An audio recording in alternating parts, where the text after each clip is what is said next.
Hi, I'm Edward Ojekumkufo, and you're watching the KSM Show. It doesn't get any better than this. Enjoy yourself. Thank you very much. It's good to be back, and today's a day of inspiration. Well, always on the program, we inspire, man. Show some love, man. We inspire. I have a gentleman here who handles the morning show on XFM. He's dynamic, he's inspirational, and his story is very engaging. Things that you can learn from. Put your hands together, y'all. Show some love for Kwaku David.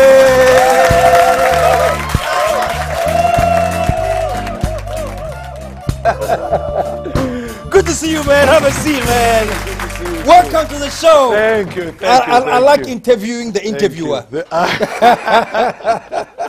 It's fun. Wow, you know, I'm so honored and so flattered to be here right now. I mean, KSM Show is the show. Well, you're making me blush, but I accept it humbly. Thank you so much. Good to have you here, man. It's good to be here. And one of the things that impresses me about you is, my God, multi-dimensional, man. The man, he's a photographer. The man, he's a radio host.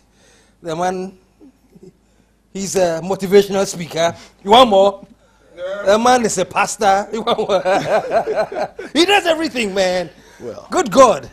But you do everything. And I think if you don't know before, I'm telling you this, which I'm sure you know, that you have a gift of speaking.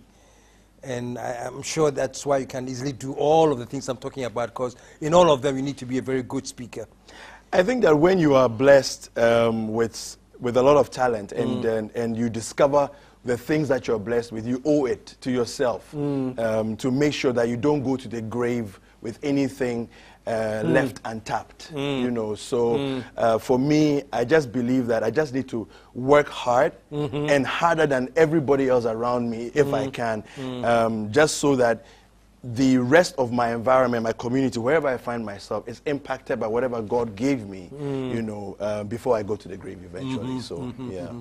Well, you're doing well at that, man. Show some love, man. Well, the thing is this, you know, personal conversations and some reading. I found that you are somebody that listens. I do. Yeah, you listen very well. No, I do. And I'm bringing that up because I know a lot of the youth watch this program, and most of them watch it for inspiration. Okay. And I think one of the things about you which I like is your ability to listen, digest, and then once you are convinced that is actually going to be adding value to your life, you move ahead and you do it. Yes. Yeah. Yes, that's very true. Yeah. All through my life, I found that I don't know. I think I get it from my parents because my dad and my mom are very, very thoughtful people. What does your dad do? He's an accountant. He's an accountant, and he's also a pastor as well. Oh, really? Yes. Okay. So, I mean, when I was born, he was already born again. So, you know, and then he was already actively involved in church work and so on. And your mom? So, my mom is a teacher by profession. She's retired, you know, many years. I think it was after my sister, who follows me, was born. She then retired and decided to be a domestic, what do they call those? Domestic engineers or domestic... That's a politically correct way. So they have been basically my first inspiration, you know, in terms of growing up. And they tend to be very thoughtful, and my dad is a reader, you know, so I got that also from him. I don't like to read chunks of stuff. I like to read in little bits, but I read voraciously all over everything. I read everything and anything, you know. That's interesting. So. And one of the things that strike me is your story, because you're an excellent photographer. You do, if you will, upscale photography, and even the story about how you decided to get into photography is a whole. Yes. No, I found myself living in Tamale at the time. I was up in Tamale actually on missionary work assignment, you know, and there were a few changes that happened administratively within the setup with which I was, and I found myself out of a job at a point in time. And I said, well, you know what? At this stage of my life, I'm not looking for anyone to employ me, you know, anymore. So I have to do something for me, you know. I didn't know exactly what I was going to do. And at a crossroads, and a lot of struggling. But just as I've always done through my life, I decided to go and ask for advice. And in the advice, the suggestion to do photography came up. Because I was randomly taking pictures in church, And when the lady at the time asked me the question, what would you like to do? I said, well, it's easy. I mean, motivational speaking, mentoring, coaching, that's what I want to do. Then she says, you'll be excellent at that, but you need a lot of experience. You need a story to launch from, So how are you going to get that story? That was her concern, And I said, okay, fine, but, I mean, look at me. I don't have any, how do I get that experience? And she said, well, start a business. That's the fastest way she says she knows how to get experience in a short space of time. If the business succeeds, your whole story will come from that. All your experience will come from that. So I said, well, look at my dad, look at my mom. This is my background, this is my upbringing. We don't do business. My family do not do business. So how can I get into business? Then she says, well, let's start with something that's handy, something that you have at your fingertips.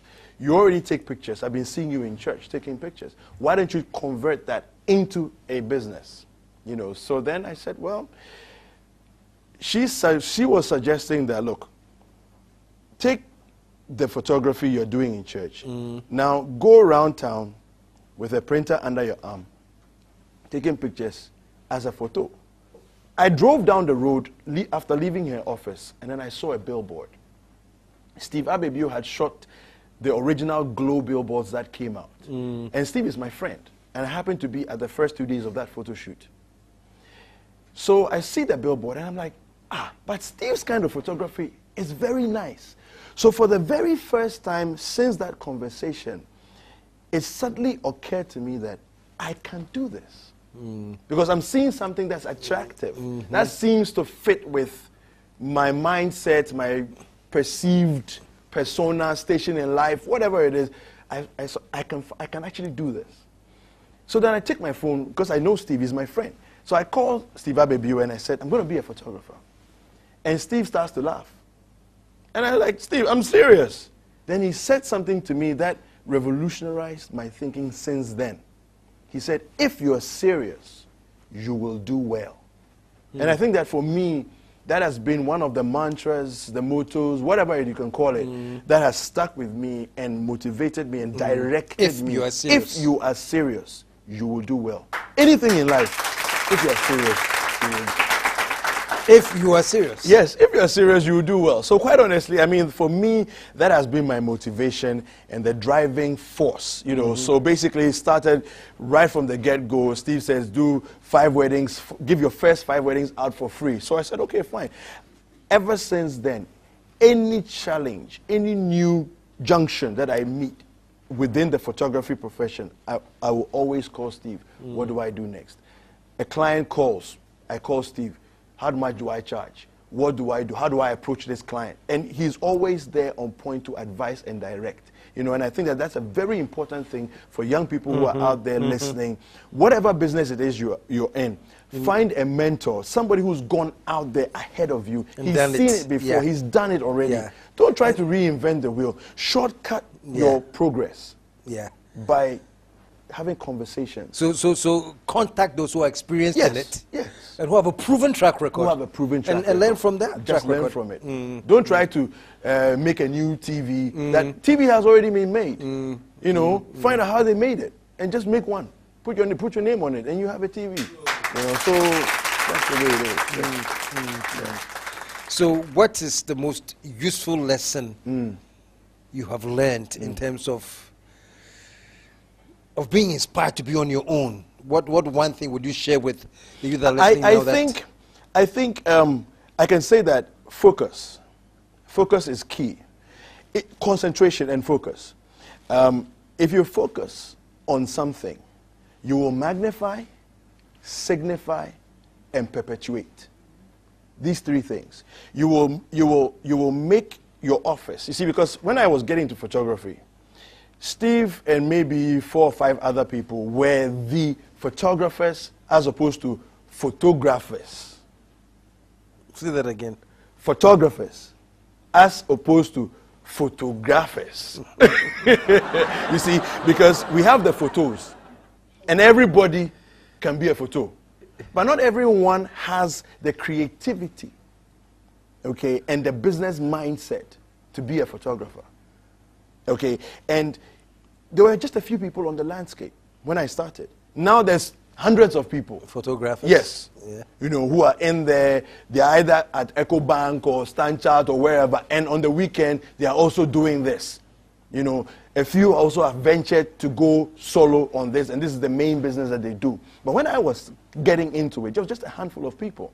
But focus suddenly means that photography now becomes something great. You magnify your office.